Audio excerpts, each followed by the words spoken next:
What's up, guys? Welcome to our first collector's breakdown here at Trove, where we get the chance to talk with some incredible people in the hobby. I'm Frank, joined by my co-host Jake, one of the founders of Trove, as well as our first guest, Erik Myers. And Jake, I know you have a long relationship with Erik, so I think it'd be good for you to introduce him. Yeah, thanks, Frank. And thanks, everyone, for tuning in. Erik, amazing to have you on the show. Erik is someone that I've personally been in touch with for close to a year. Has an amazing story. He's been a collector for close to 2 decades. There's few folks that I think have done more for the hobby than Erik. I think when we think about the card collecting space, it's become a platform for a lot of people to get their name and their face out there. You know, we hear about the Goldens and the Nat Turners. You know, what I think is so cool about Erik is, you know, he's a lot more behind the scenes. He's not someone that's really used the space to necessarily get his name out there. But he is incredibly knowledgeable. He's incredibly passionate. He's made himself so accessible to so many people in the space. He's a source of knowledge. Erik also has recently joined PWCC. So we have so many cool things to talk about Erik today. We're going to be hitting on some of his backstory, how he's gotten into the space. We're certainly going to touch upon the hot topic of, you know, the recent announcement of the separation between PWCC and eBay. Even more recently, there's been the, you know, rather groundbreaking news of, you know, Fanatics swooping into the space and how that's going to shape up the market. So we've got some really interesting things to talk about with Erik. We're really excited to have you guys all on the show today. Erik, thank you so much for joining us. I know the last 72 hours have been a whirlwind. I know from talking to you, you haven't gotten much sleep in the last few days. So again, thank you, you know, for making yourself accessible. Thank you for all the hard work you're putting in. I know over the last few days to, you know, really help get education and proper insights out into the space. So Erik, maybe to kick off, it would be really cool just for you to share a little bit of kind of your background, your story, how you've gotten into the space, you know, over the last 2 decades, and just a little bit about kind of your, you know, your collector's journey. Yeah, been in the hobby at what you would say at a passionate level, a day-to-day level, about 15 years. I got into the hobby. You know, of course, as most, you know, I did it from the age of, I don't know, 9 to 13 or 14 years old, right?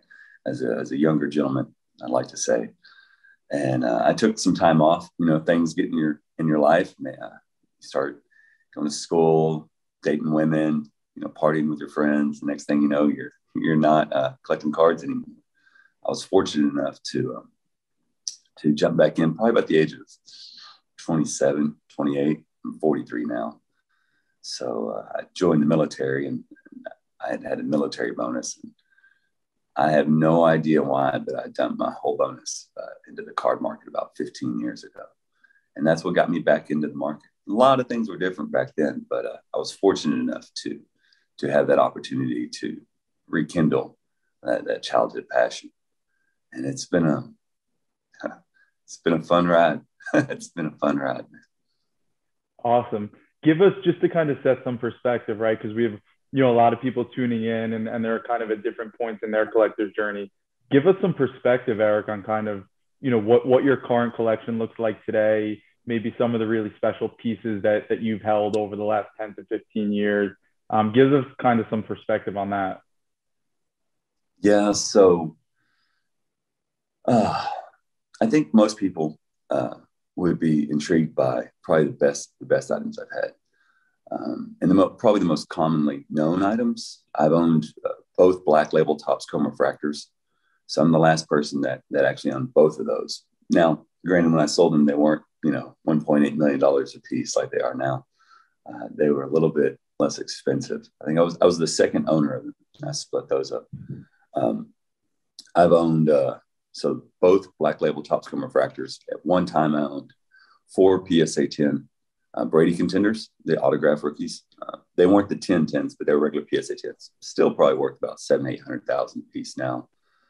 Babe Ruth rookie, 4.5, SGC 4.5, 1916 Sporting News. That's probably about $1 million card. Yeah, I'm the last person to publicly or privately sell a BGS 10 Jordan rookie. There's 6 of those.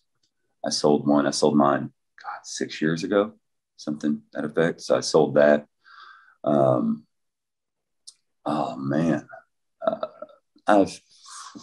at one time I owned 26 BGS 9.5s. I sold some of those 9.5s to get that. I had four VGS 9.5 Curry RPAs, the National Treasures. Those were like 30, 40,000 a piece when I sold them. I mean, and the ones I had were probably the best ones, huge patches, all three color. I had two PSA 10s and four 9.5s. I mean, that's probably like 4 million right there, 3 million, something like that. Fun bits, 6 52 mantles. I owned a half dozen of those. I had a SGC 851 Bowman mantle. And there's probably been a lot of other stuff in there in between. Kobe Bryant's, his credential rookies, those are probably about $250,000 a piece. I had 2 9.5s. Sold both of those in January, I think it was. I don't know. I'm sure there's a lot of other stuff I'm missing out on, that I don't remember. What's if you had a real quick, it's probably a tough question to answer, but if you had to put an aggregate value over the year of kind of all those pieces you just mentioned, kind of what's an aggregate value of kind of the collection that you've accumulated? You're obviously not holding all those pieces today, but just to kind of give some context to the folks out there, what's kind of an aggregate value of that collection? Honestly, probably about 25, 30 million. Unbelievable. Unbelievable. Yeah. And I figured out a long time ago, it's not who owns the most toys, it's who gets to play with the most toys. Because at the end of the day, you don't take any of them with you, right? So, who cares if you die with them or not? Just enjoy them for a minute, kick them to the next person. You kind of want to share them, right? Yeah, no, and I think that's what's so cool about you, Erik. We've, we kind of came into touch over our love of Kobe, and as I kind of embarked upon my journey to start to try and accrue every Kobe rookie out there. Several people said, Erik's the guy you got to talk to. And I remember the first time I reached out to you, you made yourself so accessible. And I still remember the first call we had. We probably spoke for an hour and a half. And to your point, it's kind of that love of the hobby and getting to share those toys and kind of that love and that magic with everyone else is what I think makes you really unique. So that's awesome. But that's cool, Erik. That's really awesome. So let's shift gears for a minute. I mean, I don't want to, I want to get kind of to the heart of probably what's on everyone's mind right now. And I know Frank's got some really good questions for you as well. We've spoken to some of our followers that had some really interesting questions for you. But it's probably not news to anybody at this point, right? There's pretty significant split between PWCC and eBay that was announced just a couple of days ago, over claims of shill bidding, and we'll kind of go into what shill bidding means. But pretty significant kind of split of two powerhouses in the market. Before we really start to break it down, I just want to ask you a quick question, Erik. What I found really fascinating, right, in talking to you and a couple other folks at PWCC, we found out that kind of that initial communication that eBay sent out to a whole bunch of, eBay members. I got the email, Frank got the email. I was shocked to find out that was really kind of when PWCC found out themselves. I would have imagined, right, as, two powerhouses in the space, you guys are doing millions of dollars in business together. You have to imagine that somewhere at the top to top, there's an internal or external communication that goes out, a heads up that this is coming to PWCC, allowing PWCC to prepare accordingly, get your house in order with all your customers. I was shocked to find out that, that customer facing communication that went out was kind of when everyone at PWCC found out. So I just want to ask you, kind of as an employee of PWCC, Erik, walk us through what the last, 48, 72 hours have been like for you. How did you find out about this? How have you been feeling over it? We'll dissect the details of it all, but kind of walk us through how you found out and what the last few days have been like for you. Me personally, I found out by my phone going off, right? I mean, by people calling me. I guess people checked their email before me. I didn't think it was real. I thought that it was fake. Like it was people sending me this email and I was thinking, whatever, that's not real. And it hit me like a ton of bricks. Like I had no clue. I had no clue at all. No clue. From the best of my knowledge, and this is just me personally, right? This is my personal opinion. I don't think any of us at PWCC knew that was coming. It was unfortunate that it unfolded this way. me and the rest of my peers there, we're going to try to handle this the best, most professional way we can, but it was disheartening for us and me too. But I think most importantly, the conversations I have with people, on the phone, with customers or just personal friends reaching out, I think what's most disheartening is how much people are afraid it's going to affect the market, right? Like their own personal adventures, their own personal walk into this. And I think that's what's most disheartening, is how it was so abrupt, right? And it's understandable, right? I mean, there's a lot of comp data that's set between PWCC and eBay. There's just a lot of normality and a lot of volume that's moved. So whether or not forget the money aspect, right? There's just a lot of information that's being tracked, right? Like who sells at what card sells at what level, where it's trending up or down. But when you remove that, void and that interface opportunity for overseas buyers and somebody as known as PWCC from the marketplace, right, which would be eBay, it causes a lot of reason for concern. I understand people's thoughts. Yeah, I think there's a lot of people trying to make sense of it all. So let's break it down here for a minute, Erik. I mean, for those that don't know, right, shill bidding is kind of the general practice of somebody placing a bid who doesn't necessarily have a genuine intention to purchase an item, right? It's generally with the intention to, synthetically drive up the price of a given item without real intention to purchase it.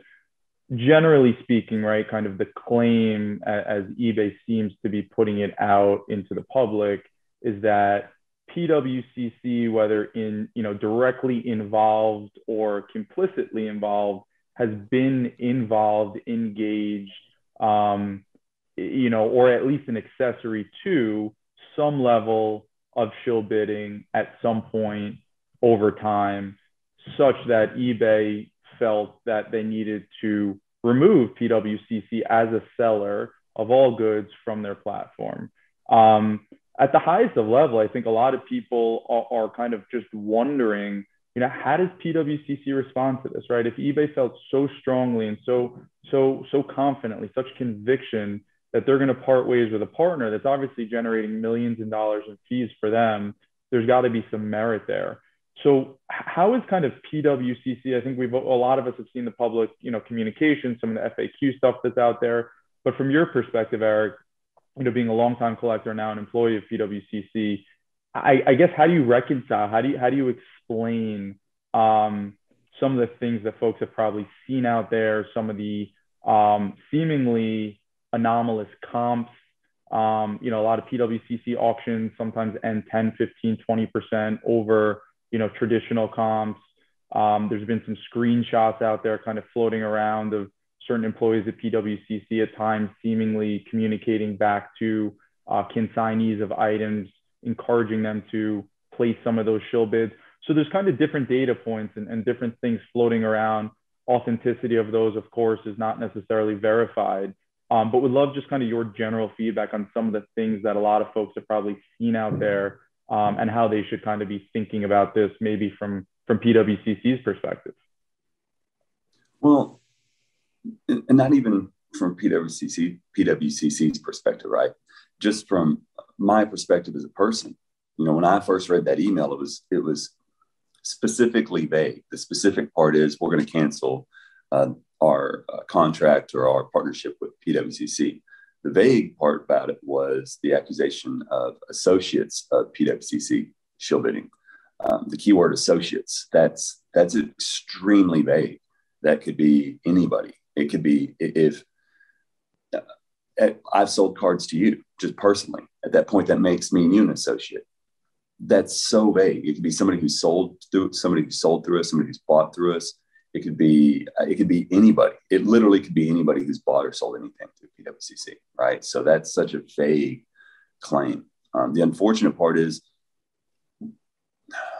it's not like the realm of the normal world that we live in, right? it's a universe, what's called eBay, and it's their platform, and they can set the rules and definitions as they see fit, right? You can kind of do your own thing. So it's hard for us until we get more information, more specific information. It's hard for us to be able to digest that concept, right? And on my thought on shill bidding in regards to PWCC, from my experience, and I've been doing business with them for years, right?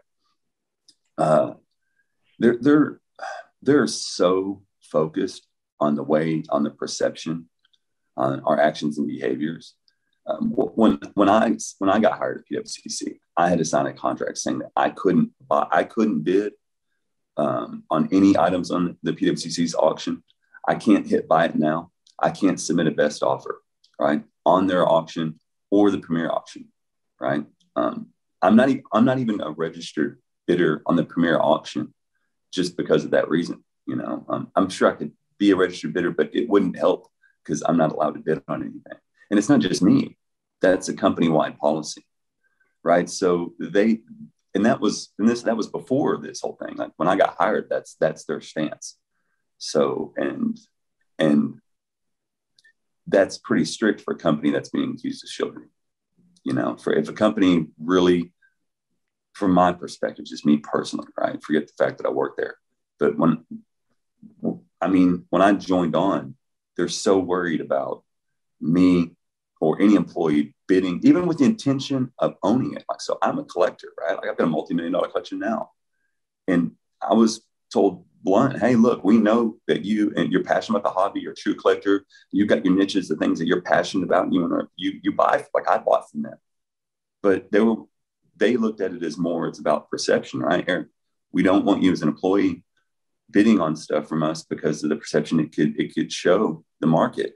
People know me, people follow me, and not just me, all their employees, right? So they would rather have the integrity than my money, you know. I spend a lot of money, you know, so it's that was when, and I initially I didn't even agree with it because my intentions are pure when I bid on when I buy stuff from them. I want those cards, but I agreed with their perspective. I wholeheartedly agreed with that perspective. So I signed the document and I worked there, right? And so I thought that was honorable. So to hear this, knowing that that's how they work behind the scenes, it hurt. You know, it did hurt, you know, partly because the whole time I worked there, I've gone without bidding on stuff there, you know, and here I am hearing this. I'm like, Jesus, man, you know, it is what it is, I guess. Erik, I know accusations of show bidding in general aren't new to the hobby, right? This isn't the first time we've ever heard of this. And obviously PWCC on the back end, you guys are working on having your own platform exclusive for eBay, which now we know is going to be starting up soon. Do you think eBay kind of blindsided you guys had something to do with that? With the fact that they wanted to, you know, keep their reputation high, that they're a new credible source in the hobby and kind of just kick you to the curb? You know, I mean, I've heard people say that, and I don't know. I mean, so is it plausible? Everything's plausible. But at the end of the day, I don't want to sling mud or say anything negative about eBay. You know, I know that from just me personally, I know we're just going to hold our head up high and continue doing what we were doing, right? And that's setting up the platform, the marketplace, and getting it to run the most effective and most beneficial way for the customers, right? And at the end of the day, when we were at the National. So you were at the National, right? All right, Frank. Yeah. All right. So yeah, we were there. We had our premier auction items there on display, right? So it was known. It wasn't anything that was being hid by PWCC. So it was known that we were doing our own platform for the premier auction. Whether or not, I don't believe, I don't know if we ever had plans to permanently separate from eBay. That's definitely above my pay grade. So I don't have the answer one way or the other for that one. But the premier auction was doing, and I understand, right? Like I get it from another entity's perspective. The premier auction is doing 10 million plus a month with less than 200 cards, right? I don't think we've even hit. You guys have another one ending this weekend, correct? Tomorrow. We got one ending tomorrow. And it's probably going to break $10 million again. And we were probably doing, I don't know, 33, 35 million a month with eBay. So just from a sheer numbers perspective, I can get the comprehension of, well, they're doing 35 million a month with us, give or take. They're doing 10 million a month on their own. Within 3 months of them, they're starting their own premier auction. Whether or not that played in their decision fact, man, I mean, that's a question I haven't received, right, from eBay. So I can't speculate one way or the other on that. You know. I wish I had. Yeah, yes, sir. No, go ahead. Yeah, I wish we were given more information, right? And not just us. I wish the whole public was given more information. Everybody. I wish everybody was given more information. Yeah. Well, and I think that's the thing, Erik, right? Like, there's so many fans of PWCC out there, right? PWCC has kind of developed tentacles into so many different areas of the space, and they're interacting with so many collectors and investors and buyers and sellers. And I think people really want to hear more from PWCC, right? I guess I'm curious to just kind of hear from you, right? Because to your point, the terminology eBay used around, associates is certainly vague, right? They didn't call out any specific parties. So totally hear you on that. But I think the question a lot of people want answered is, and I'll just kind of ask this of you. I mean, do you think, PWCC aside in general, right? Because there's other big consigners out there. I think when you look at the hobby, there's people out there that will say there is some kind of illicit dealings, there's some foul play, things happening with PWCC, with the Paninis of the world. I mean, there's a lot of folks that have made different accusations. Do you think shill bidding in general is a practice that happens? I think it's a practice that happens all the time, like all the time. So I got in this discussion on Clubhouse and just privately behind the scenes with a bunch of my friends, right? And the weird part is everybody's definition of shill bidding is different, and they're vastly different. I've had multiple people tell me that they consider it shill bidding if you own 5 of 10 or 1 card and you're bidding on other cards that are on the market just because you don't want them to go below a certain amount, a certain threshold, right? Now your intent, if you win it, you'll pay for it. But I've heard people say that's shill bidding. So there's such a vague description of shill bidding, right? But I think the key there is if you bid on something and win it and don't pay for it, and you're just trying to set a high comp and not pay for it, that's absolutely shill bidding, right? That's absolutely shill bidding. Do I think it happens? Yes. I think it happens all the time. Yes. Absolutely. We don't have a department of little gnomes sitting in a corner somewhere bidding on items. I don't think people understand from an auction house's perspective. All right. So hear me out. Any auction house, remove just the name PWCC and just auction houses in general. You have to remember when things set all-time highs, sure, it brings attention, right? Like it makes people look at it. But that's statistically not really great for the buyer because they've paid more than anybody else, right? It's great for the seller, but not the buyer. When things go low, that's not really good for the seller, but it's great for the buyer, right? So one person wins and one person loses on either aspect, right? But the person who really kind of wins no matter what is the auction house. So their concept, right? Any auction house, as long as the item is paid for, that's what matters, right? Is it paid for, right? So they don't really care if it goes high or low because they make their money on the rate, right? Off the top. So when people think that if you're shill bidding and constantly pushing everything up, eventually buyers leave your platform and they start going to other auction houses that stuff's selling low. Because a buyer's not going to want to pay you 20 or 30% more just because of your name. You got cool colors in your font. They're not doing that. People are going for the best bargain. It doesn't matter who they buy it from. Well, but I think that's part of the concern, Erik, right? Is I think there's a lot of people out there that think that's exactly what was happening, that people were willing to pay 20+% more of a premium for an item that was on PWCC. And I think, the concept of shill bidding aside, right? Let's shift the conversation here a little bit. What is your perspective, right? When you look at this market, it's a really interesting one, perhaps, compared to some other asset classes, in that it's such a market that is tied to this concept of comps, right? People are buying, and before they buy, they're going to look at what the recent comps were, and they're establishing a benchmark in their head of what they are willing to pay based on a recent sale. what there's a lot of concern and a lot of talk about right now, independent of what PWCC's role was or was not in all of this, is that are we now looking at a market that had synthetic comps, right? Are we looking at a market that in some ways, to a degree was kind of a little bit of a house of cards? Do we have all these prices that were set over the last 3, 6, 9, 12 months? Again, not just through PWCC. You've got other really big consigners out there. There's a lot of folks in the space, but this idea of comps and comps getting driven up, if we do subscribe to the idea that there's some level of shill bidding happening in the market in general, again, independent of PWCC, is there a concern that kind of when the dust settles, right, and maybe some of the shill betting starts to settle out, are we looking at, market comps that were perhaps not real? Yeah, that's and see, I like these questions, right? I like that question because that's 2 layers deep, right? So the initial question is shill bidding, right? But why, right? So once you go 2 and 3 layers deep in the questioning, that's when it gets interesting, right? You're absolutely right. It's odd. Think about this. I've been in this for over 15 years at a very decent level, right? I don't know how long y'all been in this, but the market's been around for a while.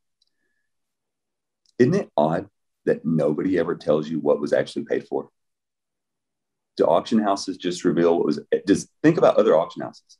Just what the comps are. You can look at what the items. You go to any auction house, look what the items sold for. How many of them tell you what was paid for? We've been doing this for decades, and that simple concept hasn't been revealed. Why? Right? I mean, I'm not talking from a PWCC employee. From Erik Myers. I've always thought that odd. Why? You think any market would tell you what's been paid for, what hasn't. Okay, I saw what was sold. You ran 100 items or 1,000 items. What was paid for? I want to know what's real, what's not. But here I've been having to navigate for decades and never knowing what is real and what isn't. I always thought that was odd. It's a simple click of a button. Really? You can just highlight which ones were paid for. Like a week later or a month later, you go back, you can just highlight ones that were paid for, on eBay. So PWCC had a platform called the Auction Archive, right? It's literally a click on the button, right? The Auction Archive. Every month we'd go back and we would, if it was in the Auction Archive, those were items that were paid for. So if we sold 40,000 items a month and 5,000 of them didn't get paid for, those weren't in our archive. We only put items in our auction archive that were paid for. And now when I say paid for, they could be paid for with cards. So if somebody won them, but they sent in other cards for us to run the next month's auction, right? Because that's one form of payment, right? So if you win an auction for 20 or 50 grand and you're like, hey, can I send 100,000 cards for y'all to run next month?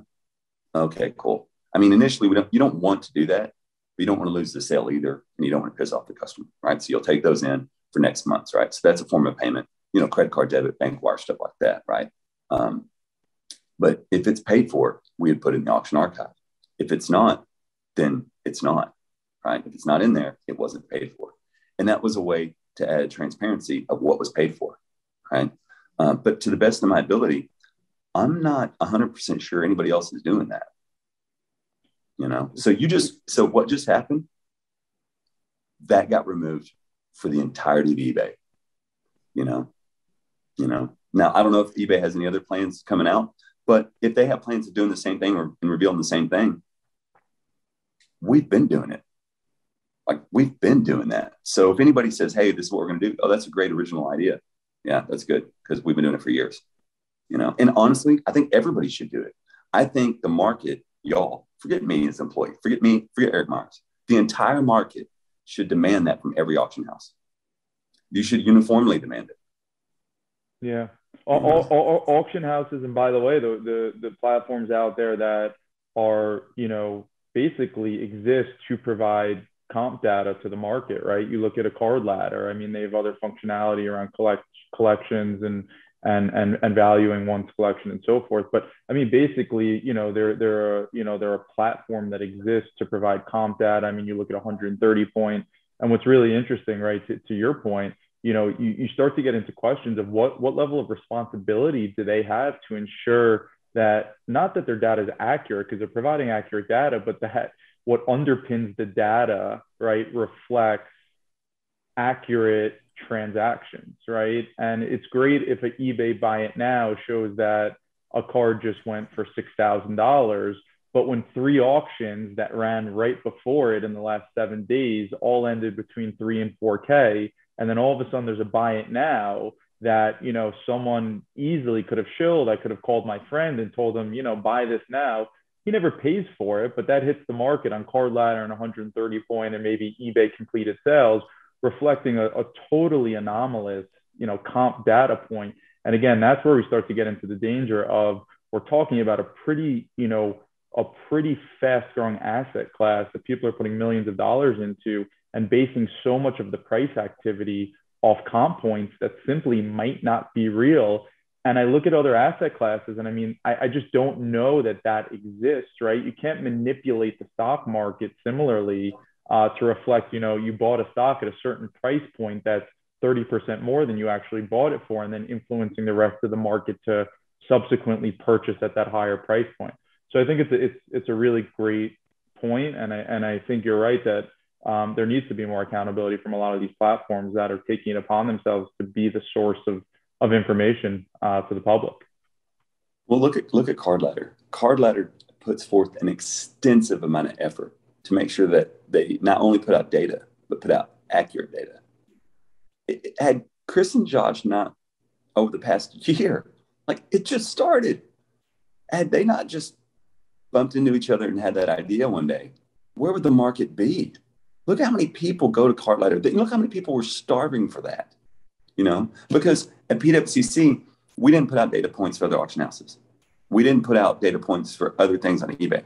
We put out the auction archive for what we sold, right? For us. So we were like Card Ladder, but on a smaller level, right?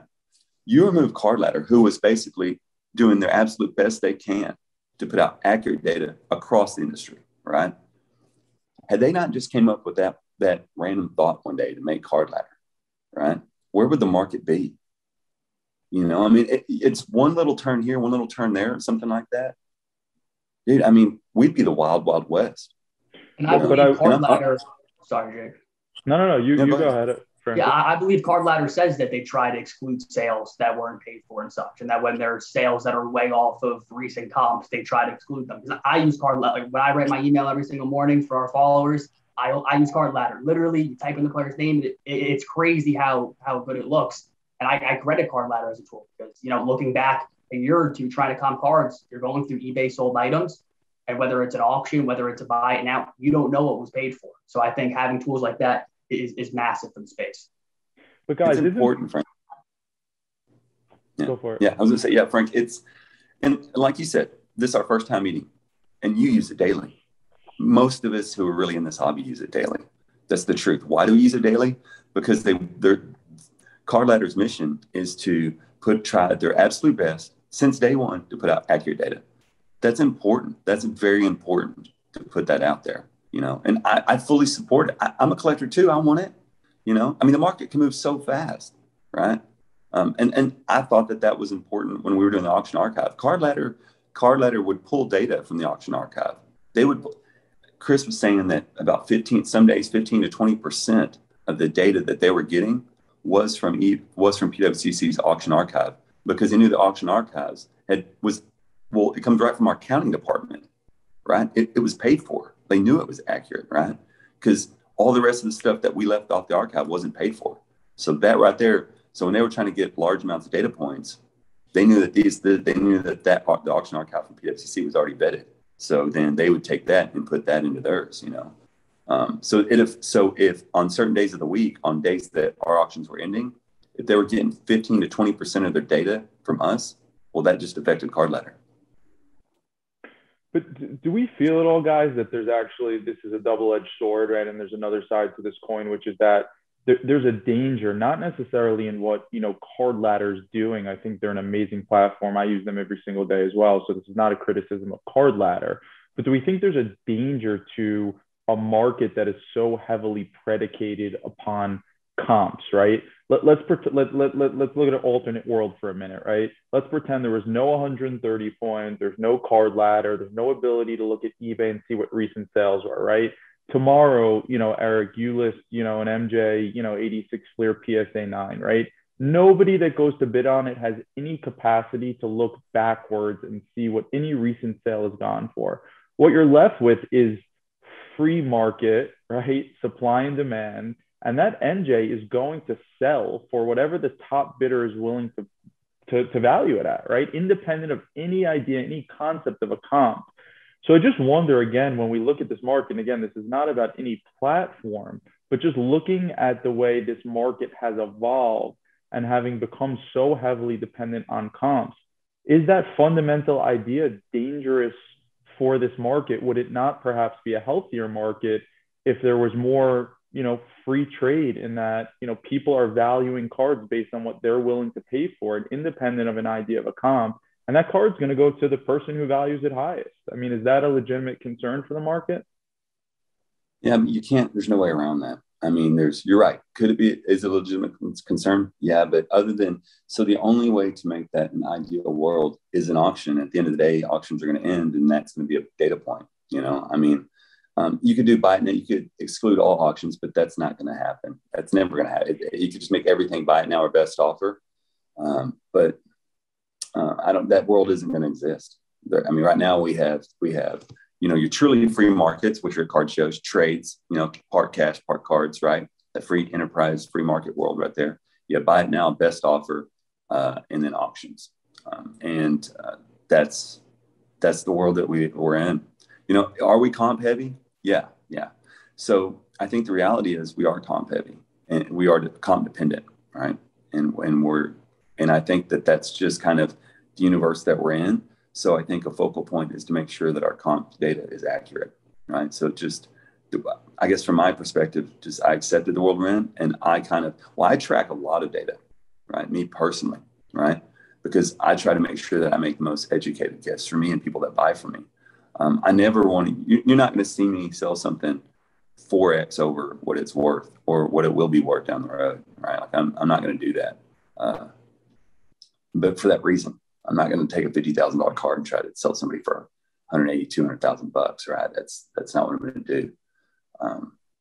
So I think that's important, so I need to have an accurate assessment, and part of it is for each person to put forth the time and effort. I mean, that's a lot of money, man. People have 10, 50, $100,000, $1 million collections. If your collection's worth $1 million, you might want to be looking at your screen and figure out, make sure you're doing the right thing. That's a lot of money. Yeah, no doubt.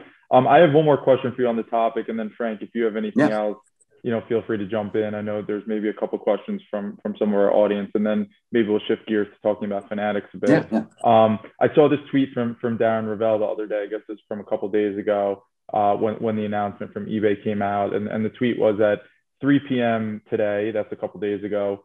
PWCC's vault account had 55,000 active listings on eBay. 4 hours later, they have 0. So it's 55,000 active listings that were taken down, obviously millions upon millions of dollars. What I want to ask you is kind of looking at a different perspective of all this. What are you guys dealing with right now, right? You think about 55,000 listings, thousands of customers, thousands of pieces that are vaulted. I mean, you had stuff, speaking from personal experience, I had a couple pieces that were lined up to go to flash auction. That obviously the flash auctions are not happening now. I know the September monthly auction, I think, got pushed to October. I know there's just a whirlwind of stuff, and from you and I talking personally, Erik, I know you've been working around the clock to be there first and foremost for your customers, which is amazing. Give us kind of a sneak peek into what is going on in your world inside PWCC right now. What are kind of your top priorities at the moment? It's busy. I mean, the first day after that email was sent, after I got it, I was up for 27 and a half hours straight.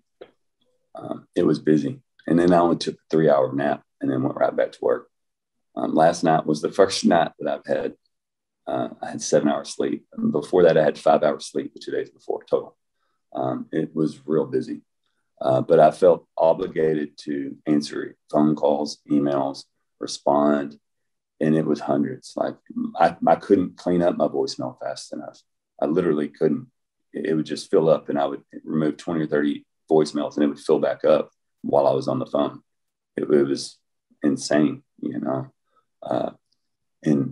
My basic gist, what I told people was, hey, look, if you've been using us and you have your collection with us, we're still the same company. Like we didn't change anything. We're still the same people, you know.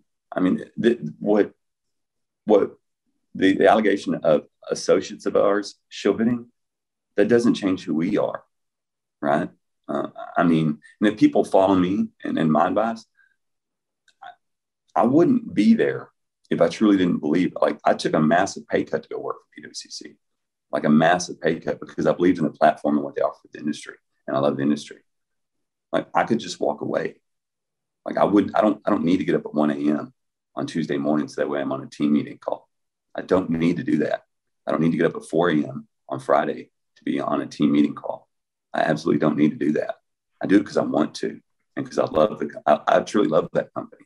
You know, a lot of our employees, I mean, a lot of our employees work 6-7 days a week, you know, for free.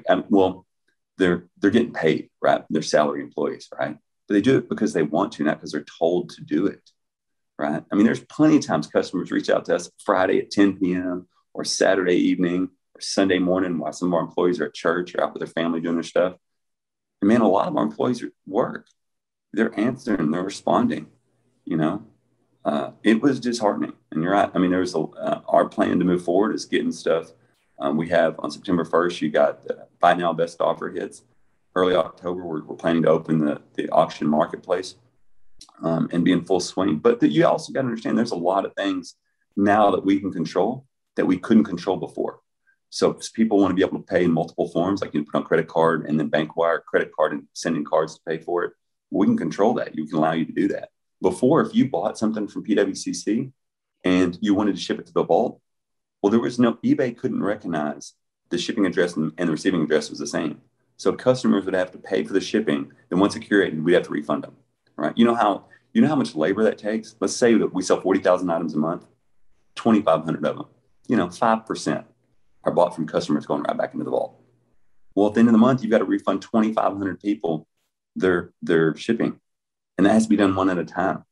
You know how much labor that takes? Now we don't have to do that. There's so many things now we can control them that are better for the market and better for us on our new platform. So, I mean, that's kind of what we're focused on. And we're trying to get out there as fast as possible, so that way people can start relisting their items. Erik, outside of discussion of show bidding and such, you as a collector, as an individual, the one question I really wanted to ask you today is, obviously you've been a collector in the space for a long time, but how has working for PWCC shifted your overall view on the market, like in the hobby in general, your outlook in the future? Like, how is it? What have you learned from the process? So when I started working at PWCC, I did it for the knowledge, right? I had hit a point where I knew so many people and I kind of hit up that ceiling, right? I wanted an expansion platform of people I knew, plus a better conceptualization of the industry as a whole. Because once you do something for so long, you feel that you kind of hit that cerebral ceiling to a certain degree, right? The fact working there, one, I love it. Absolutely love working at PWCC. The people are awesome. It's amazing. Two, I learned so much, the things that I didn't know about what I didn't know, right? And that was the important part, like how transactions happen, how to deal with customers. The fact that sometimes, people pay with cards. Sometimes people will win something and then call and they'll ask for a loan. So you have to wait for them to send their portfolio, their collection in. Then you have to assess it. Then you have to give them loans on their portfolio to pay for stuff. There's so many working and moving parts. I'd always focused on comps going up too as well. I didn't realize how trivial or how unimportant that is to auction houses, because they make the money off the top. So they don't care if it goes up or down. They're selling your cards no matter which direction it's going, and overall high prices, when the market goes up, they make more money that way. But when markets come down, there's more volume because unfortunately people panic sell, and they panic sell in masses. So it really balances out at the end. It's about the volume more than it is the high price, right? So that's kind of how it works. And it's interesting to see how all that stuff works behind the scenes, Well, actually, quick question on that is you bring up the topic of volume, Erik. I think prior to all this, right, I think there was another really hot topic that a lot of people were talking about, right, which is the topic of oversupply on the market. And, you look at kind of the market cycles, right? And there's certainly been, ups and downs over the years, and a lot of it is quite cyclical. We hit market highs for a lot of stuff in the February timeframe of earlier this year. And then we saw a pretty significant decline that really didn't relent. Some people think that the floor is maybe in, and, we've seen kind of some healthy profit taking, but a lot of people, when they try and point their finger at what happened between, February and late August now, and this pretty precipitous decline that we saw, point to the topic of oversupply. And as the market really started getting hot in ways that it perhaps had never been before, people started bringing up the Goldens and the PWCCs and maybe even the Probsteins. And you saw an unprecedented influx of supply hitting the market in ways that it hadn't before, right? From personal experience, I went through a period where I was, tracking down, LeBron Topps Chrome PSA 10s, right? And, in the back half of last year, I remember going on eBay looking for Topps Chrome PSA 10s. And I don't know, there was 8, 10, 12, 15 maybe on eBay at the time. And they were trading, watch it go from 20 to 30 to 40. And some of that price activity is probably unhealthy. But nonetheless, we're talking about a 2,500, pop card. So probably unrealistic prices to sustain over time. But all of a sudden, right, then we got into January, February, and March, and you do that same eBay search, and that 8, 10, 12 Topps Chrome PSA 10s for the LeBron now are 20, 30, 40. You're getting PWCC alerts of 15 that all hit the market on the same day. A lot of it's simple supply and demand, right? That price activity is not sustainable, when there's a certain level of supply that's on the market. What's your view? And it's not really about PWCC specifically, but to some of the larger players in the space like PWCC, like Golden, do you feel that there's any level of responsibility that some of these bigger powerhouses in the market have to maybe more healthily control the way supply hits the market, to maybe better support some of that pricing? Or do you feel it's free enterprise, we're all here to make money, and we're going to get as many cards out there onto the market, as benefits our business? I believe that's each auction house's decision to make, right? Me personally, I would like to see it, right, as an individual, as a collector, but that's kind of biased, right? Because I care about me. I mean, let's be honest. That would be me as a collector's point of view going, hey, what about me, right? Focus on me. But that's each auction house's decision to make. So that's me as Eric. Me as a PWCC employee on our premier auction. Now, granted, that's just the premier auction. We don't run multiples of the same card in the same grade for that specific reason. Because when we started the premier auction, that was one of the focal points is, hey, we don't want to do that. So we're not going to do that. That's our goal, right? So if you have a PSA 10 Jordan, we just wanted 1 on there, not 2, not 3, not 4. And that's another thing, right? So that's a low. You know what happens if somebody wants to send in 3 and sell them all that month? You have to tell them no. You have to have 2 of them no. And if you're making 10% on each and they're going for 500,000, you just said no to 100,000, right? That's a lot of integrity there to say, no, I don't want your $100,000. Take it somewhere else or get in line and wait till next month. I don't think people understand that, right? So if I hear a lot of people bashing PWCC, and to be honest, what happened 5 or 10 years ago, I had no idea. I had no clue, right? I can speak to the years that I've known, right, in the past year working there, right? If a company is making their employees sign contracts saying, hey, you're not going to bid on anything, you can't hit buy. I think you can hit buy now. We're not doing multiple listings of the same card in the same grade on a premier auction. If it's just one thing after the other, showing a form of integrity, it's hard for us to swallow just standing there and letting somebody sling mud on us, right? Do I think it's important that auctions show some type of responsibility? I do. I personally do. From the auction standpoint, from an employee standpoint, I think that's each auction's responsibility to decide yes or no. But for me as a collector, I absolutely do. Now, you have an eBay account, right? Right, Jacob? Yeah. Yep. Right. Frank, do you have one? Yep. You do? Okay. When you sell stuff on eBay, would you ship internationally or just domestically? Domestic. And you did. And you did. Domestically. See, nobody talks about this. if there's a Chinese buyer, so there's three of us here. Person number 4 wants a Topps Chrome, LeBron James or whatever, or just whatever card. And you've got yours listed for 5, and Jacob's got his listed for 5. Well, we've got one running an auction, and it ends at 6,000. He doesn't care what y'all's are listed for. You're not going to ship it to him. It doesn't matter. You could have 20 of them listed if none of them ship internationally.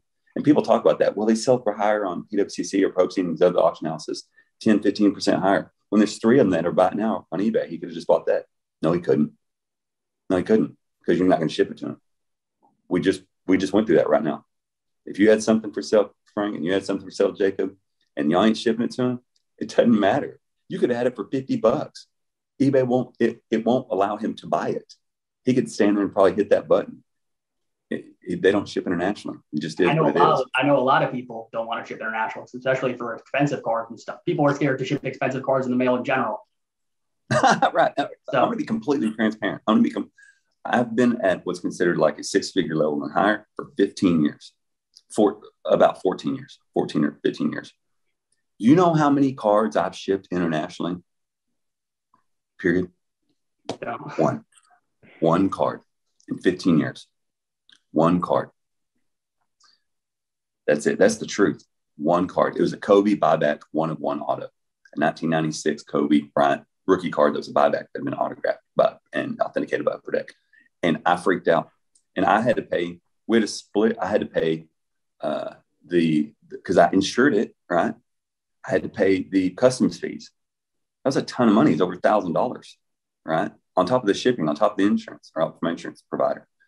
And it was just, I was stressed out. It's going to Hong Kong. Like I was just freaking out the whole time. I barely slept, that, and people don't want to deal with that, right? And that's why auction houses will sell for more than because PWCC ships internationally. Got no question shipping internationally. China, Malaysia, Philippines, wherever, France, whatever, doesn't matter. Just pay the ship and go. Get it out the door. We've got Malca. That's the insurance company provider that we use, Malca, man. Right. So, that's it. And that's a lot of it.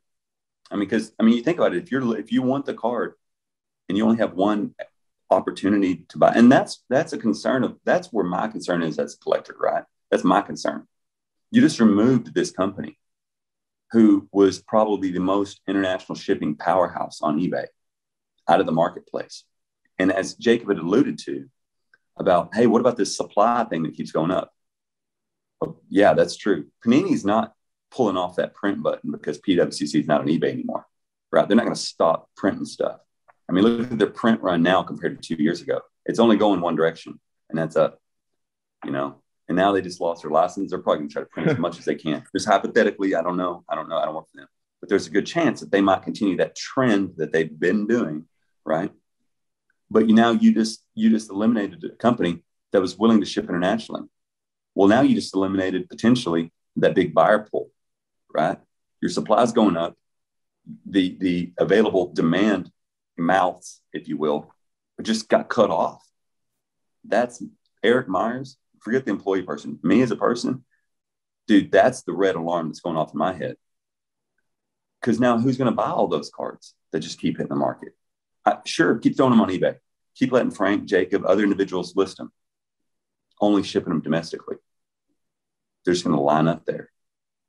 That's my fear. Good point. It's definitely a fair point, and probably one that folks are not thinking about all that much in terms of thinking about the international market. So definitely a fair point.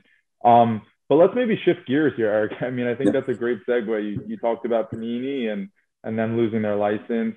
I think a lot to unpack here. It seems like just yesterday, right? Panini was the new kid on the block, kind of swooping into the market to dethrone, some of the stalwarts, Upper Deck, Topps from some of the licenses they had. And now they're kind of falling victim to the same. It was recently announced, I think just 24 hours ago, right? Fanatics, has swooped in and negotiated deals with the players' unions for, Major League Baseball, the NFL, the NBA. Groundbreaking news. For folks who maybe don't know as much about Fanatics, just, really quick background, because I think the average person doesn't necessarily know all that much about who Fanatics is. The pretty big e-commerce producer of licensed sports, has been around since 1995, run by e-commerce mogul Michael Rubin. He's part owner of the 76ers, the Devils. privately held firm right now. They just raised a pretty big round, valued them at about 18 billion with investments from guys like Jay-Z. There's some IPO speculation on the market at the moment. Just to give everyone a little bit of context, what they've been up to prior to this big news that hit yesterday, because it's pretty spectacular. A lot of the things that they're pushing into at the moment. They recently struck an exclusive deal with with Paris-based football club Paris Saint-Germain to produce their apparel exclusively. Obviously, they just signed Messi, so that's rumored to be a very, very lucrative deal for Fanatics. They're expanding into daily fantasy and online gambling. They just hired Matt King, who was ex-CEO of FanDuel, to oversee their expansion into sports betting. They also just recently launched an NFT business in partnership with Gary Vee. So they've got a ton going on kind of in this interesting intersection between sports gambling, apparel, obviously licensing deals with all the big leagues. And it was announced just yesterday, right, that they've now swooped in. They've negotiated deals with the unions representing MLB, NFL, NBA. They're dethroning Topps from an MLB perspective, who's obviously held that exclusive contract to MLB cards for the last 80 years or so, I think it was, which will now end in 2025. So that'll be the end of Topps producing baseball cards. And on the NBA and NFL fronts, I believe the Panini contract's running to 2025 and 2026 respectively. So Panini is going to be on the outs, in the blink of an eye, just another couple years, which again is pretty crazy when you look back and kind of look at how they swooped into the market pretty recently, and the incredible impact and transformation they've had in the space. So to say the least, guys, a lot to unpack here. This kind of turns the market upside down overnight. Some pretty groundbreaking news. What does this all mean? Erik, maybe start with you, and then Frank would love your insights. Yeah, for me, I'm excited. I'm excited. Sorry, I'm just responding here. For me, I'm excited. And the reason all right, I know it's going to sound weird, right? I like the fact that they got MLB. It's scary. I get it. The fact that they potentially get all three licenses, I don't know, kind of nervous, right? That's a lot of power for any one company. I don't care if it's Fanatics, Topps, or whoever, Upper Deck. It's just a lot of power for one company. So at that point, that's a lot of trust, right? That's a whole lot of trust that I have to put in them, that they manage that entity. Because at that point, you control the card universe, if you will. You're the Thanos, right? So that's kind of a concern. I am excited for people such as you and Frank, who maybe haven't been in this as long. You now get to see a changing of the guard because you're familiar with Panini. That's what you're familiar with. People like me remember when Upper Deck lost its NBA license to Panini. Like I went through that changing the guard. But unfortunately, I'm also old enough to remember when Upper Deck came into the market back in 1989. Right. So I remember Upper Deck coming in and going out. You get to experience that. But it's cool. It's scary, but it allows you to expand. It allows you to covet yesterday, but also move into tomorrow, right? That's important because those are dividing factors. Like, so when people ask me, I collect both. I collect Panini and Upper Deck. I love it all, right? They're different, but I still collect them both. Also, there's two key points from an investor and collector aspect, which both of y'all are, right?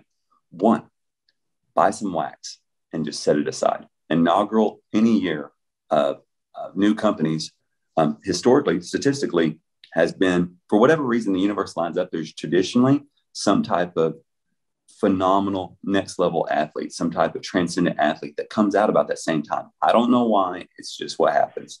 And those inaugural sets or new high-end products that come out usually wind up doing really well down the line. So buy some wax and just set it aside for 4 or 5 years and see what happens. I think that's a great idea. Two, you now get to pick what's popular, right? So when you got into the market, you're handed, let's just take Select and Prism. You might have looked at them and been like, well, I like Select a lot better. Lower print run, on-card autos. They don't have the stickers. Every now and then you see even some patch autos in there, like 2013, I think had patch autos. A couple other years had patch autos. But the card aesthetically looks better. I mean, it kind of looks more artistic, But Prism's an expensive one. It's selling. You might not like it, but you're like, no, forget it. So you went along with it, right? Well, now you get to decide from day one. So make sure that you take that responsibility wholeheartedly and encourage others in your circle collectively that, hey, you make your voices heard. Who cares what the box costs when it hits the market? Which product looks the best, lowest print run? You don't want 100 parallels per base card, right? Which product is best for you as a collector and an investor? And support that with your dollars. If these patch autos, like the equivalent of National Treasures, now they're going to, it's not photo shoot, not game use, not event worn. Heck, this little piece of patch doesn't have any affiliation with this player or any player. We just stuck it in there, right? If you don't want that in your life, if you don't want that in your cards, don't buy that product. Make your voice heard with your dollar, right? Don't buy that product. Only buy the products that have game use stuff in it, or at least photo shoot or event worn, right? Preferably game use from my perspective. That's just me. But make your voices heard. Y'all now get to be the deciding factor, and I think that's important. I think from my perspective, I've heard a lot of people in the last 24 hours nervous because they're collecting stuff like Prism Gold right now and National Treasures RPAs.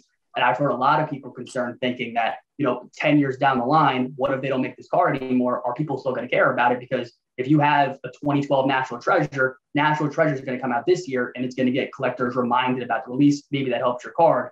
But I know from my end, I don't think that's going to be the case because Exquisite isn't a thing anymore. Top Strong Basketball isn't a thing anymore.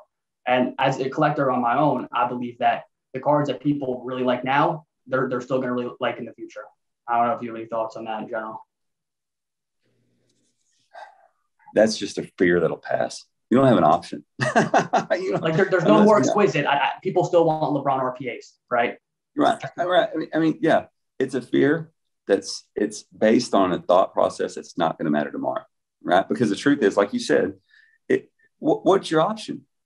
If you like LeBron and you love LeBron and you want a LeBron rookie RPA, you have the same option today, whether Upper Deck has license or not, right? You don't have any options. You can complain and throw a fit all you want. You don't have it. If you want a Steph Curry National Treasures, who cares if Fanatics holds a license? You're going to go back in yesterday. I had that same thought when I went through it with Panini. I didn't want this. I didn't want that, whatever. At the end of the day, your voice doesn't matter to that because you're going to reach back in yesterday and buy what you want. And you're going to reach into today and then tomorrow to buy what you want. So that fear, honestly, when people start talking about it, don't even pay attention to it. And just tell them, hey, you don't have a choice. It's going to happen. Right? So you need to learn how to embrace the choice, right? Embrace what's going to happen, right? You can control what you can control, but don't worry about the things you can't control. At this point, you can't control it. So learn how to embrace it and work it for you, right? Learn how to spin it, monetize on those things. Which ones of Panini do you think are going to be valuable, all right? And what happens, let's say what happens if Fanatics, the first couple of years, they suck? Well, then you know what's going to go up? The Panini stuff's going to go up because people are going to love that and look back at that. They're going to go, hey, I like that, right? So remember that too. Like Exquisite's worth a lot more now than it was when Upper Deck had the license. Well, and one, because it's now limited. It's over. They lost the license. They quit making it. It's kind of a good thing, Now Prism is only going to run from 2012 to 2021. Or sorry, maybe 2024, 2025. Yeah, that's like the same amount of time that Top Pro basketball was a thing, right? 96 to 2009. Right, exactly right. So you had that just limited print run. But let's think about this, Frank, right? So, all right, let's back up before then, right? 1986, Fleer just got its license, right? For the NBA. Look at that class. What do you think that box of Fleer is worth? That's what I'm saying, right? You go back in time, inaugural year. Look at that class. You had one of the most transcendent athletes who's ever picked up a ball. Boom, right there. Now, that's not his rookie card, but we consider his rookie card. Still, you had very young, transcendent athlete right there at that point, right? Fast forward a little bit, 1989, Upper Deck just got the license. They're going to do baseball. Card number 1, King Griffey Jr. You remove the steroid era, Griffey's a lot more important than you think he is. You move Bonds, Sosa, McGuire, Griffey's going to be at that point. He's one of the greatest players ever to pick up a bat, right? So that was card number 1, Griffey Jr., 89. You fast forward a little bit more. First year Topps Chrome. Look at that draft class. Kobe. That's crazy, right? Kobe. And then you go 2003. You fast forward a little bit more, 2003. Upper Deck comes out and they launched this new brand. It was supposed to be a failure. It's way too expensive, not going to work. Cards are thick. Who wants that crap, right? Look at that. Then what happens there? 2003, you got LeBron. You fast forward, National Treasures comes out in 2009. Steph Curry. You look back and Steph Curry is revolutionized basketball, how we look at it now, completely. Historically speaking, I think it's a great opportunity. Not only is it a great opportunity, if the past repeats itself, I'm not saying it will. statistically showing it's got a great chance to do it. Me as a collector who's got an extensive knowledge base, dude, my light's just going off. I'm going to start saving money. I'm going to start scouting players, man, because I look back to yesterday, I have a really good idea of what's going to come tomorrow. And that's really what a lot of collecting and investing is about, is being able to try to predict what's going to happen tomorrow. Man, but right now I've got a great opportunity to do that.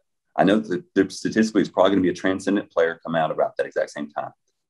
And there's going to be a couple insanely hot products that are going to hit the market that are just going to have long holds, right? So I'm going to be looking for each one of those two. But I know it's happening, and I've got years to prepare for it. You know, it's not happening tomorrow. I know it's scary, but think when you start looking at, and y'all are younger, right? So when you start looking at the totality of the past 30 years in the industry, dude, this is a great opportunity. Could it fail? Yeah, but you can't stop that. Like, do they just get rid of cards and do NFTs? I mean, I would consider that a failure for me. But you can't stop that, you know. Erik, what are your thoughts? I mean, to your point, right, looking at the totality of the market and kind of, you know, the longevity and kind of the different collectors who are at different points on their collectible journey. Do you think that there's a chance that this, you know, for some collectors is kind of that proverbial kiss of death, in that, you know, you have guys like me and Frank that, you know, we lived through some of the tops and upper deck, you know, we're deeply embedded in kind of the Panini era today. And maybe for guys like us, we'll cross over to whatever comes next, you know, be that Fanatics and whatever follows. But there's an older generation of collectors, or perhaps guys and girls even older than yourself, Erik, who really grew up deeply embedded with some of the classic brands, possibly had trouble adapting kind of this new Panini generation. But Panini did a really good job gripping and establishing its place in the market. So, you know, I think a lot of those people ultimately probably did adapt in one way, shape, or form to Panini. But don't you think there might be a lot of people out there that says, you know what, Fanatics, I don't know what this company is. I don't know what this brand's about. And you know what, I'm not really interested in kind of another big leap to a totally new approach to sports cards. Is there a concern that we might lose just a good chunk of the population of collectors out there, or is that not really a concern? Yes, it's a concern, but I think it's a very small one, right? So is it a viable concern? Yeah, because I'm going to be honest, a lot of us that collect, we're going to collect to our last breath. I mean, this isn't something. Now, me, I tell people I'm going to cash out at 62 and I'm done. I'm going to go back to the beach and I'm just going to have some drinks and sit there and watch sunsets. That might happen. But most people, and probably me too, when I get to 62, I want to hold on one more year, right? Most people are going to do this until they're done, because they love it that much. Will some people leave? Very few. I mean, very few, my honest opinion. And if they do, you need to go out of your way to pick their brains for knowledge between now and then. You know, but I think we have a better chance of success with Fanatics taking over the license than we ever did with Panini taking over the license. Panini had no business being here. They didn't, you know, and a lot of people considered it a success. Look at the market now compared to before. A lot of the revolutionary products, well, not revolutionary products, but there's some good products that have come along. Fanatics actually is ingrained domestically and internationally in sports. Panini made stickers, right? So which is kind of related to a card, right? I mean, they knew somewhat about cards, but not really. And Fanatics is in the jersey market. That's really cool for me. So they already have player relationships as well, right? So they're in the weeds, so to say. They're very ingrained in the weeds. And it's not like they're highly lucrative building buildings in New York. And then, oh, by the way, I'm going to make baseball cards and basketball cards, right? No, they're in the sports industry. This is what they do. I think there's a better chance to start integrating athletes into the card market now, my honest opinion, because they have a lot of contacts and contracts with athletes, right? And like talk about people like Jay-Z and a lot of people that are in that circle, that entertainer circle. You see the athletes and entertainers wanting to embrace cards more and more. They want to, like Carl Jung had a theory about reverting back to your prior self, right? You leave, you can do some type of apprenticeship, you become a master of some trade or craft, and then in your older age, you revert back. A lot of these people in their 30s and 40s are now starting to revert back to their early childhood and embrace those cards. And I think that's going to happen with entertainers and athletes. And I think Fanatic, you know, and I don't know almost anything about Fanatic, but when I hear it and I lay all the pieces together, I think it has a lot more statistical chance to succeed than Panini did, and I'm okay with the results that Panini offered. But I think statistically speaking. Yeah, sorry. The one thing that makes me really excited when I was reading about the whole thing was how all three of these players' associations have a stake in the new parent company that's going to be in control of all these sports cards. So what are they going to want to do? They're going to want to get it in front of people as much as possible. And I think, we saw with Top Shot this year when the NBA had a motivation to pump up Top Shot, it's on ESPN. You have the players talking about it all over the internet.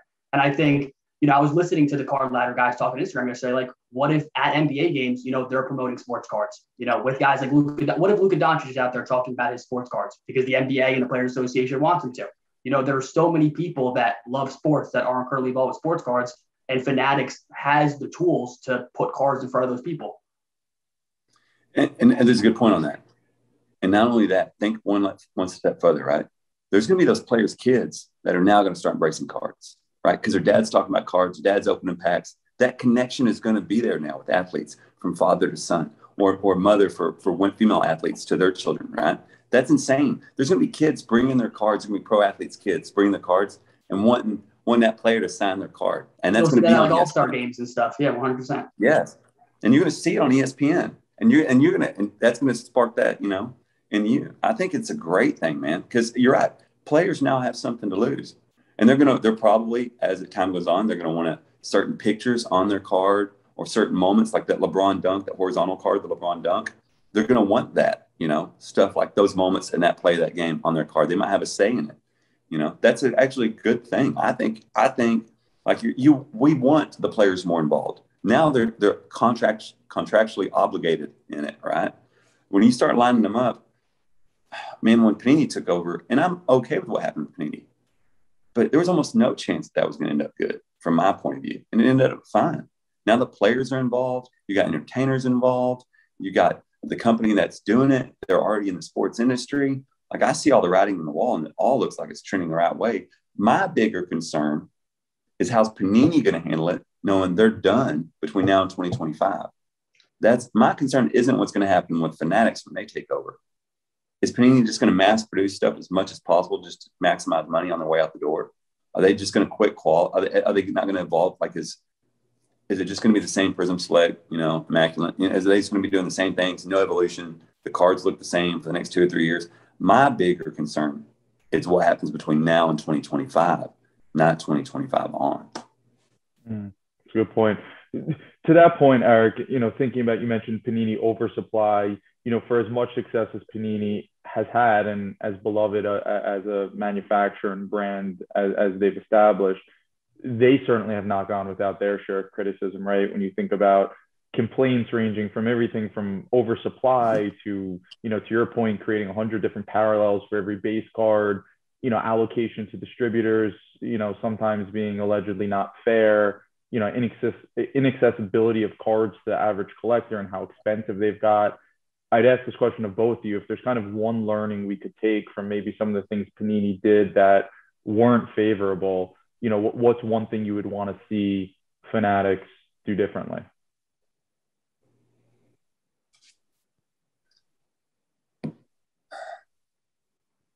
Quality control in autographs, and try to get more game use patches in the cards.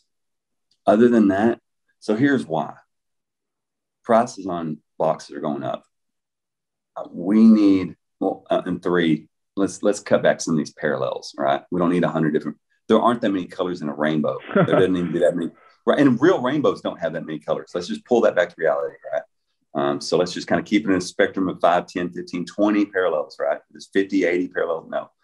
And the reason I say this, you're charging a ton of money for these boxes. There needs to be a better potential ROI for the buyer with what's in it. And if the ROI potential obviously isn't going to be, you're not going to 100% make more money with every box you buy, right? I get it. Well, then you need a good quality in the product, right? You either need to put a volume of autographs or patch autos in there, or quality. And I like the balance more towards quality, right? So you want better quality. You don't want a bunch of Cam Reddish autographs in there. Just people drawing straight lines. You don't want that. You want penmanship and game use stuff in there. And I know it's more expensive, but they're already charging us out the wazoo for buying these products. I think that's all out. That's the rest of it I'm okay with. You just give me more, and it doesn't 100% have to be game used. Just one or two product lines. The rest can be event worn, photo shoot, whatever. But your apex lines, your top of the top, needs to be. I want to see the quality. I want that to be a focal point, right? And even you might even go back to how in was it '97 they did the Jordan All Stars, patch auto card. You might even want to start cutting up all-star jerseys, game used all-star jerseys, and do an all-star lineup, right? So where the cards have all-star jerseys, or maybe a playoff jersey, patches product line. That would be insane. Yeah, I would like to see that. But other than that, man, I'm excited about it. Frankie, what about you? You have any thoughts? Yeah, I think talking about the patches, I would 100% want to see more game worn. And we look at National Treasures that came out. We're looking at these RPAs of LaMelo. People want to pay $100,000. You flip over the card, the patch is zero association with the player. We posted on Instagram last weekend. People were going crazy about it. For Immaculate College Football that just came out, there was a Trey Lance patch card that came out. He went to North Dakota State. The patch was from the logo of University of North Dakota, not even the right school. So I definitely think that I don't even care about the quantity of cards in the market. If I'm spending $1,000 for just a collegiate box, we know those long term don't hold value the same way as when you're wearing the pro jersey. I want to be seeing patches that are at least event worn, obviously game worn, stuff like on card orders versus sticker. And I think, we've had so many people enter the space over the last few years, and many people in the beginning, everything was going up. They just want to make flips and make money. But I think a lot of people now looking at the market, I see personally a lot of people that are genuinely trying to find patches that are game worn, trying to say, I want to pay a little bit more for an on-card auto. So I hope Fanatics, if they don't buy out Topps and Panini and they're making their own cards, I would hope that they take that in consideration and try to make things that true collectors want. Good point. One last question. No, go for it, Eric, please. Yeah, I like that. And for me, and I know that there's a cost difference, right? Like for me, I only buy game used patch autos. Now, and that's why I do Flawless for basketball. They have game used patch autos, right? And I like Frank's point. I think there needs to be a focus, not so much on just putting stuff out there. Think about the consumer. You do that, and the world's going to keep running because we're begging to give them our money. Just make sure that we're taken care of. Yeah. And I guess one more question for you I have on this topic is, assuming that Fanatics just makes their own cards, they don't buy out Topps or Panini, because supposedly Topps and Panini are in tons of debt. Topps' merger just didn't happen. So who knows if they try to buy them up for cheap. But one active product that runs now, if you could hope that Fanatics can buy the licensing for that, what product would you want to stay on the market? Oh, if I had to pick one thing? Yeah, that carries over. Like a lot of people are nervous, like Bowman baseball might not be a thing anymore for license. That would hurt. That would hurt, which is ironic because the 51 Bowman isn't worth as much as the 52 Topps, but that's neither here nor there, right? Right. The irony in what we want and what we don't do with our dollar, right? If I had to pick one thing for Fanatics to buy, it would be Upper Deck. The Upper Deck fan base is a cult fan base. Upper Deck, the cult followers are going to die Upper Deck fans. Before 03 Exquisite, when that came out, our whole world changed. The whole world that we know it changed, and it will never go back. Chronology, just that they're, for whatever reason, everything they did, for the most part, just seemed to be like this next level stuff. And I would like for them to start looking at past products, right? EX 2000, I think Upper Deck might own Skybox too, or Fleer, I'm not sure. But yeah, if I had to pick them to do one thing, go back. I mean, Upper Deck's a smaller company. It would cost pennies on the dollar to buy them versus what it would cost to buy Topps and that other stuff. If you could buy a product, Bowman would be the one. Of everything, that'd be the one. I could live without National Treasures and all that other stuff, right? But if I had to pick one thing for them to buy, even more than Bowman, would be Upper Deck.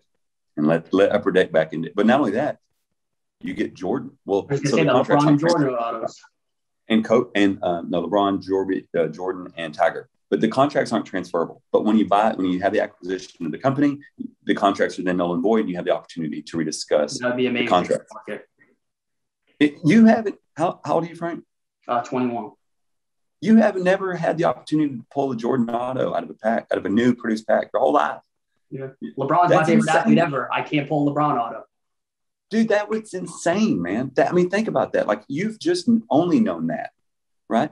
If a couple of years from now they own Upper Deck and you pull LeBron, that would be the happiest collecting moment in your life. Pulling the LeBron auto. That would be the level of and you don't care what it grades. You don't care what it's worth. If you pull the LeBron auto from a new product, bro, that'd be the happiest moment of your collecting life. And you've been robbed of that.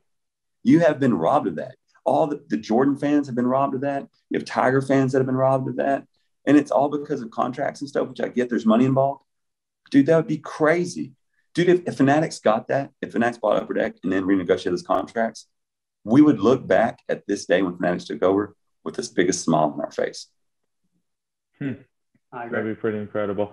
Erik, do you have any thoughts, just speaking of Upper Deck? I think it came out, I don't know, maybe a month ago. So that Upper Deck was bringing back some of their original designers to release, I think it was the Metal Universe Champions product, which was going to have some precious metal gems and some other cool stuff from, I think, a lot of kind of the perennial all-stars. Are you familiar with that? Do you have any thoughts on it?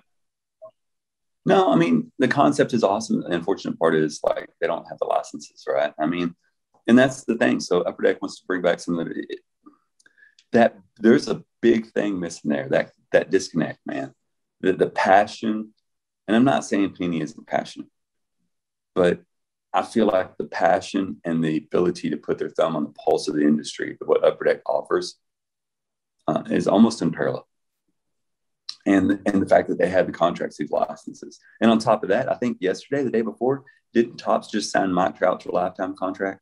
Yeah, I talked in March. It happened. Yeah, so that's going to be interesting. In March, yeah. I mean, so now you don't have Jordan, you don't have LeBron, you don't have Tiger, you don't have Mike Trout.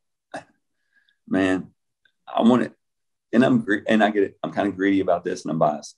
I need that stuff fixed. As a collector, I want that stuff fixed. And Luka just signed a deal with Panini recently too.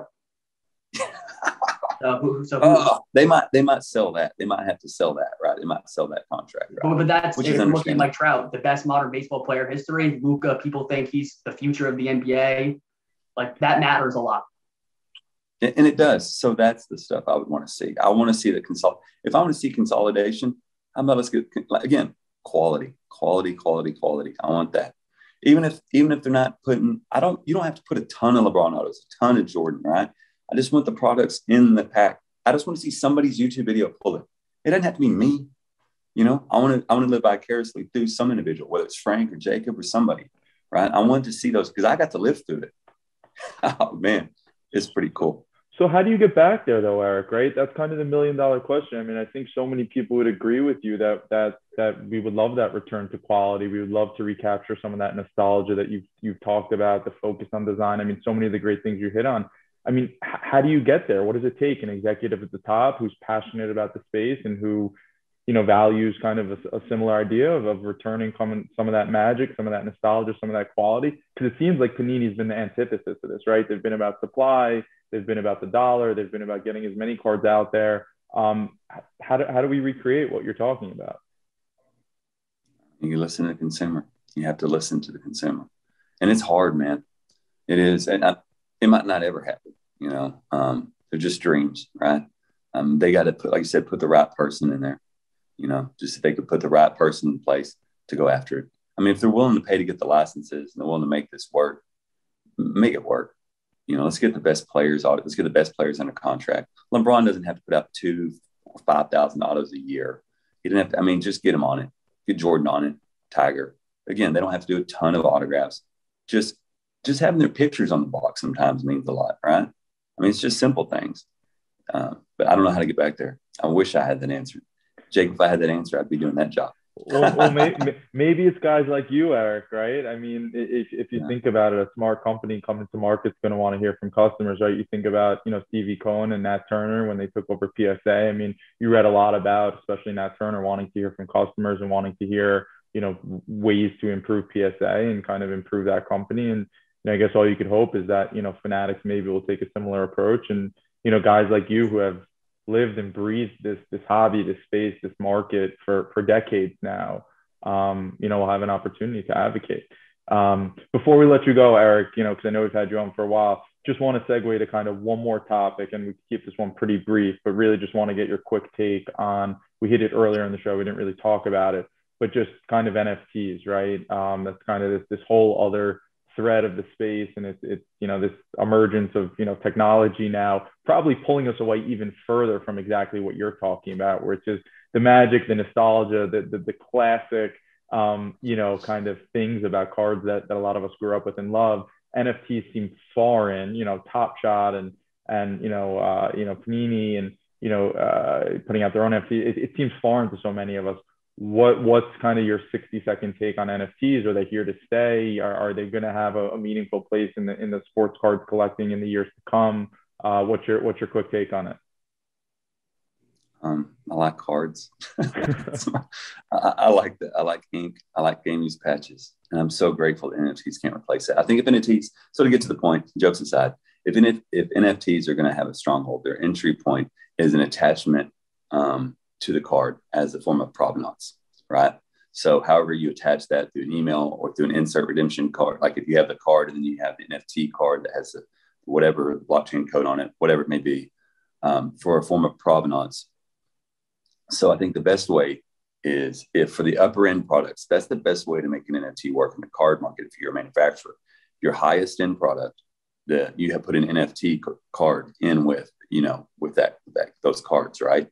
And on that NFT, it would have the original image of what that card looked like from the factory, right? So when you scan the NFT, it would have that original image. So that way you know if that card's been altered or not, right? So when you go buy that card 5-10 years down the road, like the LeBron RPA, imagine if it came with a card, an NFT card, right? That you could scan that NFT card with your phone, and it showed you what that card looked like right out of the pack, right? What it looked like when it left the print line.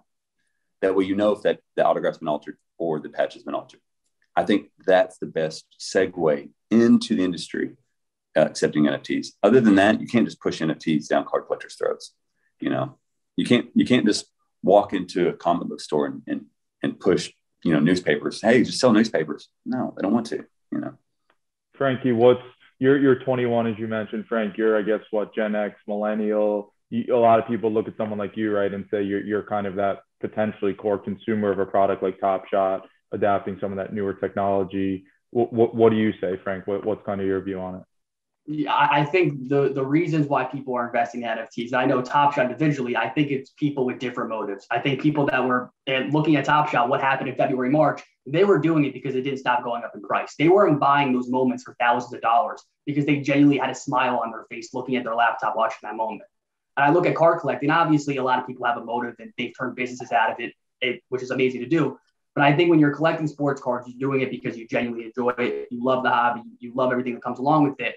And I think if Top Shot or these other NFTs could do some of that, that'd be interesting. I know the NBA is trying to do some in-person stuff to kind of go along with it. Like if you went to a game, they're going to have an NFT. It's like that kind of stuff is interesting to give you a nostalgia factor for a game you went to.